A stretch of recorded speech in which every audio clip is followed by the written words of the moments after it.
تھے۔ آج ہم بات کر رہے ہیں بلند خیالی کے حوالے سے، اور آج کے ہمارے مہمان جو ہیں وہ ایک خوبصورت شخصیت کہ خوبصورت باتیں کرتے ہیں، خوبصورت سوچ کے مالک ہیں، اور نہ صرف یہ کہ وہ خود سماجی اعتبار سے اور معاشرے کے اوپر ایک گہری نگاہ رکھتے ہیں، بلکہ ان کے والد بزرگوار بھی پاکستان کی اور پاکستان سے باہر شناختہ شدہ شخصیات میں سے ہیں۔ آپ نے واصف علی واصف، ان کا نام تو ضرور سن رکھا ہوگا۔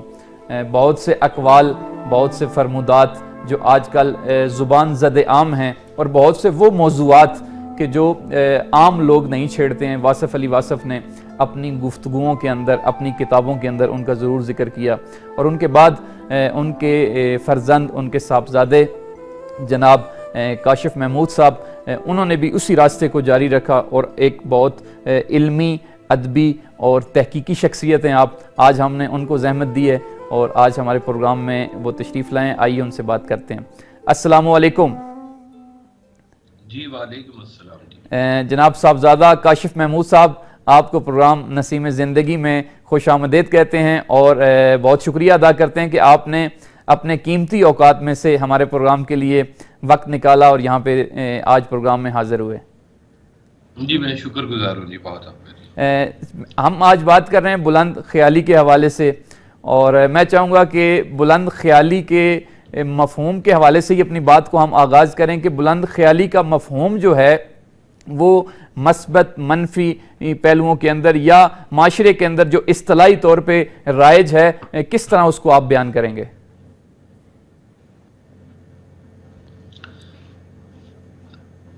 جی میں اس پہ کچھ تھوڑی سی روشنی میں یہ ڈالنا چاہوں گا جی کہ جب آپ بلند خیالی کا جب آپ تذکرہ کرتے ہیں نا، تو یہ عرفہ خیالی اس کو کہتے ہیں، اس کو رفت خیال بھی کہا جاتا ہے، اور یہ جو خیال ہے یہ عام دنیاوی خیال سے بہت مختلف ہوتا ہے۔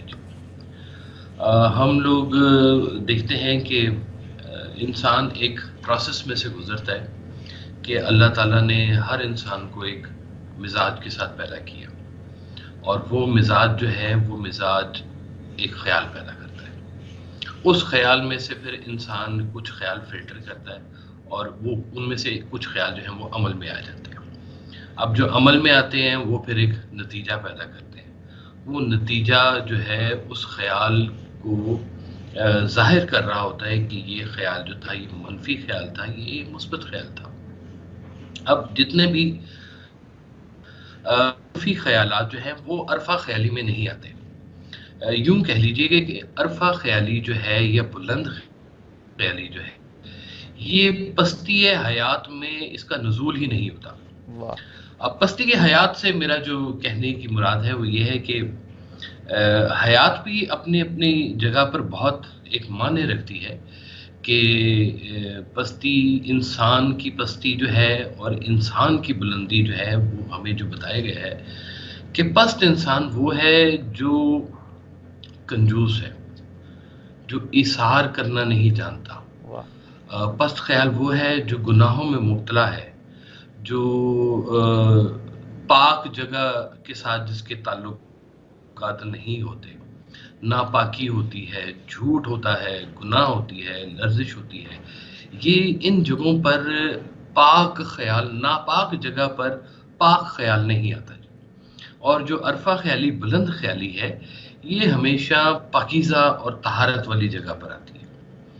تو واحد صاحب نے اس کو جو ہے وہ بہت خوبصورتی سے جو بیان فرمایا، آپ نے کہا کہ یہ جو بلند خیالی ہے، یوں سمجھو کہ ایک دفعہ آسمان میں ایک شاہین اور اس کے ساتھ ایک گدھ جو ہے پرواز کر رہے تھے، دونوں ایک ہی سطح پر آسمان میں اڑ رہے تھے، اور شاہین نے کہا کہ دیکھو کیا وسعت ہے، کیا آسمان ہے، کیا باتیں ہیں، کیا اونچائی ہے، کیا نظر خیال ہے سارے کا سارا۔ تو گدھ کہہ رہا تھا ہاں بہت اونچی پرواز ہے، بہت اچھی پرواز ہے، اور اتنے میں گدھ کو نیچے مردار نظر آیا، اور اس نے کہا کہ بھائی تم اپنی بلند خیالی اپنے پاس رکھو، مجھے تو مردار نظر آ گئے، میں تو جا رہا ہوں کھانے کے لیے۔ تو یہ جو بلند خیالی ہے یہ یہ مردار چیزوں کے ساتھ نہیں منسلک ہوتی. یہ خاص عطا ہوتی ہے اللہ تعالیٰ کی اپنے ان لوگوں کے اوپر ہوتی ہے جو اس بلند خیالی کو ڈھونڈ رہے ہوتے ہیں، جو طہارت کے ساتھ چلتے ہیں، جن کا رخ اللہ کی طرف ہوتا ہے، اور یہ ایک خاص مقصد کے تحت بلند خیالی عطا ہوتی ہے. بلند خیالی کا مطلب یہ نہیں ہے کہ آپ زمین پہ بیٹھ کے تو آسمان کی باتیں کرنا شروع کر دیں، بلکہ زمین پر بیٹھ کر اس بات کا خیال رکھنا کہ جتنا مرضی اکڑ کے چڑھو تم اس زمین کے اوپر، جانا تم نے اس زمین کے اندر ہی ہے. تو یہ اس بات کا جو خیال رکھتے ہیں لوگ، ان کا ایک خاص طرح سے تزکیہ ہو گیا ہوتا ہے. ان کی ذات کے اندر جو ہے ایک طرح کی جتنی بھی نیگیٹو تھاٹس ہوتی ہیں وہ نکل گئی ہوتی ہیں. یہ جو تزکیہ ہے لفظ، یہ بھی اپنی جگہ پہ بہت معنی رکھتا ہے، اور یہ ماں بعد کا خیال ہے. یعنی کہ ہماری جو زندگی ہے، اس زندگی کے بعد کا خیال جن لوگوں نے اپنی زندگی میں رکھا، ان لوگوں کو جو ہے وہ یہ بلند خیالی جو ہے وہ میسر آتی ہے. اچھا، اس میں صاحبزادہ اور صاحب وہ لوگ میں یہ جی پوچھنا چاہوں گا کہ بہت سے لوگ جو ہیں، جس طرح آپ نے ذکر کیا کہ ان کے خیالات پاکیزہ ہوتے ہیں اور ان کی سوچ پاکیزہ ہوتی ہے اور اس کی بنیاد پہ وہ سوچتے بھی ہیں، اور ایسے ہی لوگ جو ہیں وہ ہمیشہ کامیاب بھی ہوتے ہیں زندگی میں. میں یہ پوچھنا چاہوں گا کہ بعض لوگ جو ہیں وہ خیالات ان کے اچھے ہوتے ہیں، بلند ہوتے ہیں، زندگی بھی پاکیزہ ہوتی ہے، لیکن عملی طور پہ اپنے خیالات کو وہ اپنی زندگی کے اوپر نافذ کرنے میں، یا اپنی زندگی کے وہ بلند اہداف جو انہوں نے سوچ رکھے ہوتے ہیں اپنے خیالات میں، ان کو حاصل کرنے میں مشکلات ہوتی ہیں. تو یہ جو گیپ ہے ان خیالات کو عملی طور پہ انجام دینے میں، اس کو کس طرح آپ سمجھتے ہیں کہ پر کیا جا سکتا ہے کہ ان خیالات تک پہنچ کے عملی ان کو ہم زندگی میں لا سکیں؟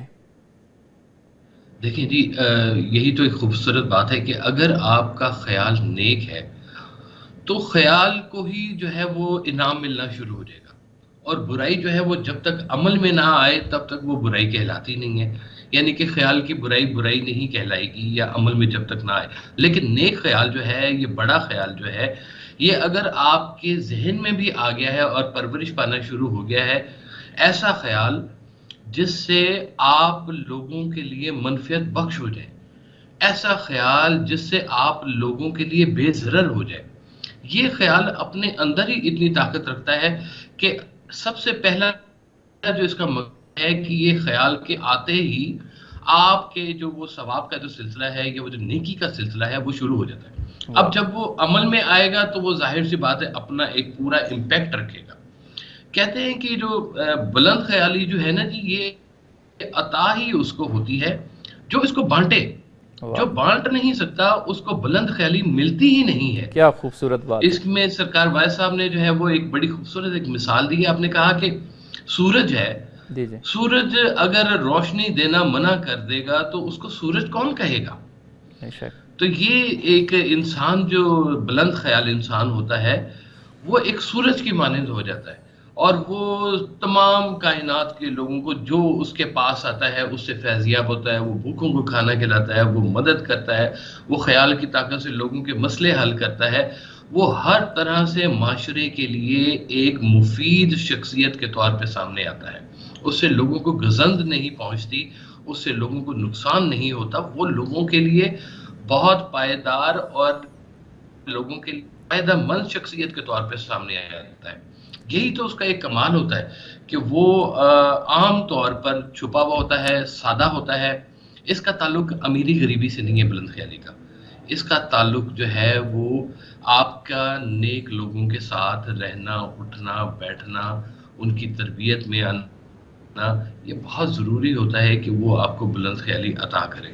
یہ جتنے بزرگوار، جتنے اولیاء اللہ کرام جتنے آئے ہیں، یہ تمام کے تمام لوگ بلند خیالی کے اوپر کام کرنے والے لوگ ہیں. آج تک یہ لوگ چلے بھی گئے ہیں اور ان سے آج تک لوگوں کو فیض پہنچ رہے. ان کی تحریریں، ان کی کتابیں، ان کی باتیں، ان کے مزارات بھی ایون جو ہے وہ لوگوں کے لیے جو ہے وہ فیض کا باعث بن رہے ہیں. لوگوں کی زندگی میں آسانی آ رہی ہے. ان کے جانے کے بعد بھی سرکار واصف صاحب فرمایا کرتے تھے کہ دیکھو، عظیم لوگ بھی مر جاتے ہیں لیکن موت ان کی عظمت میں ہمیشہ اضافہ کرتی ہے. یعنی کہ یہ لوگ جانے کے بعد بھی معاشرے کے ساتھ کنیکٹڈ رہتے ہیں. یہ ہوتی ہے عرفہ خیالی. اور جو دوسری اس کے علاوہ والی چیزیں ہیں، وہ چیزوں میں لوگ پھنسے ہوئے ہیں. ان کو خواہشات نے جکڑا ہوا ہے، وہ پھنسے میں ہیں کہ ہمیں ابھی ہماری خواہشات پوری نہیں ہوئی، ہم نے تو ابھی مکان بنانا تھا، ہمیں تو مرتبے حاصل کرنے ہیں، ہم نے تو ابھی پیسے جوڑنے ہیں، ہم نے تو ابھی یہ کرنا ہے وہ کرنا ہے۔ آگے چلنے سے کوئی نہیں روک رہا، اچھا، آپ اس کو میں میرے ذہن مستقبل میں میں ایک اور آگے سوال آ رہا ہے جی صاحبزادہ صاحب، کہ جی بنیادی طور پہ فلسفیانہ سا سوال ہے کہ جی جو خود خیالات ہیں، خیالات کے جنم لینے کے اندر کیا انسان کا مشاہدہ ہے جس کی وجہ سے اس کے ذہن کے اندر اچھے یا برے خیالات جنم لیتے ہیں، یا یہ ایک استقرائی عمل ہے، یا خیالات کو جنم لینے کے اندر انسان کے اطراف کی کن چیزوں کا عمل دخل ہے کہ وہ انسان کے خیالات کو جنم دیتی ہیں؟ جی بہت ساری چیزیں جی انسان کے خیال کو جنم دیتی ہیں۔ انسان جن حالات، واقعات، وسائل، مسائل کے اندر پیدا ہوتا ہے، جن کے اندر وہ رہ رہا ہوتا ہے، اس کے خیال جو ہیں وہ اسی کے ساتھ ہی بعض اوقات منسلک ہوتے ہیں۔ تبھی تو کہتے ہیں کہ آپ کسی بڑے خیال والے کے پاس صرف جا کے بیٹھنا بھی شروع کر دو تو کچھ نہ کچھ بارش کا قطرہ آپ کے اوپر بھی پڑ جائے گا، آپ کو بھی وہ کرن مل جائے گی، روشنی مل جائے گی۔ کسی کی کہیں بھی بات جو ہے وہ کبھی زندگی میں ایسا واقعہ کر دیتی ہے، کوئی زندگی میں حادثہ، اللہ معاف فرمائے، کوئی حادثہ بھی انسان کو جو ہے وہ خیال آپ کا تبدیل کر دیتا ہے۔ وہ مجھے ایک کہانی یہاں پر یاد آ گئی، ایک شخص تھا کہ جو بہت ہی رنگین مزاج ہوا کرتا تھا، اور وہ رنگین مزاجی میں بہت مشہور تھا۔ تو کچھ عرصے کے بعد لوگوں نے دیکھا کہ وہ اس کی تو کیفیت بدل گئی ہے، وہ تو نماز پڑھنا شروع ہو گیا ہے، وہ بہت دھیما ہو گیا ہے اور نیک کام کرتا ہوا نظر آ رہا ہے۔ تو لوگوں نے بہت حیران ہو کے اسے پوچھا کہ بھائی تم تو بہت رنگین مزاج ہوا کرتے تھے، یہ تمہارے ساتھ کیا ہوا؟ اس نے کہا جی مجھے میرا گرو مل گیا۔ تو لوگوں نے کہا کون ہے تمہارا گرو؟ تو اس نے کہا جی میرے گھر میں بیٹی پیدا ہو گئی ہے۔ تو اب وہ بیٹی کی پیدائش سے اس کا پورے خیال کا جو سلسلہ تھا وہ تبدیل ہو گیا، کہ اس کو لوگوں کے اندر یا معاشرے کے اندر بیٹی کا مقام، بیٹی کی جگہ، بیٹی کی عزت وہ نظر آنی شروع ہو گئی، اور اس نے کہا کہ یہ میں اپنے اوپر ایک تبدیلی لے کے آتا ہوں۔ تو ایسے واقعات بھی انسان کے ساتھ ہوتے ہیں کہ جو اس کے خیال کو تبدیل کر دیتے ہیں۔ اور کچھ مزاج بھی ہوتے ہیں جو بچپن سے ہی کسی بڑے مزاج کو لے کے پیدا ہوتے ہیں، اللہ تعالیٰ نے ان لوگوں سے کوئی خاص کام لینا ہوتا ہے، وہ چاہے پستیوں میں رہیں، فرعون کے گھر میں پلنے والے حضرت موسیٰ علیہ السلام بالکل اور خیال کے تھے۔ تو وہ سارے معاملات، یہ جن لوگوں کو بچپن سے ہی کوئی چیز عطا ہوتی ہے وہ پھر ارد گرد کے ماحول سے متاثر نہیں ہوتے، ان کی پرورش کی ذمہ داری کچھ اور طرح سے ہوتی ہے۔ لیکن میں جب عام سطح پر، عام معاشرے کی جب میں بات کرتا ہوں تو اس میں ایک آپ کا ٹائم ہوتا ہے جس ٹائم پہ آپ نگہداشت میں ہوتے ہیں، آپ پرورش کے مراحل میں ہوتے ہیں، ماں باپ آپ کے اوپر ہوتے ہیں، بہن بھائی، اسکول، اساتذہ آپ کے اوپر ہوتے ہیں، وہ آپ کی پرورش کر رہے ہوتے ہیں، آپ کے خیال کو اجال رہے ہوتے ہیں، کوشش کرتے ہیں کہ اچھا خیال بنے، اس کا نیک بچہ بنے، ہر ماں باپ کی یہ خواہش ہوتی ہے۔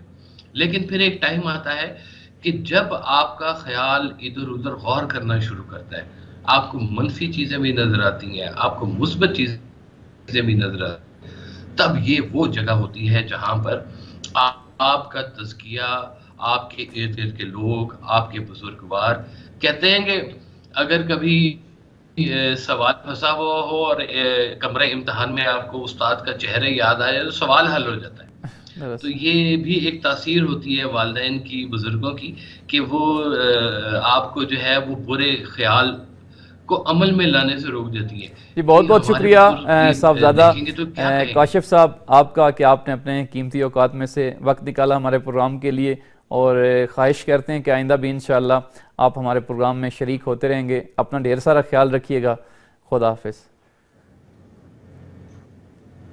جی اللہ حافظ۔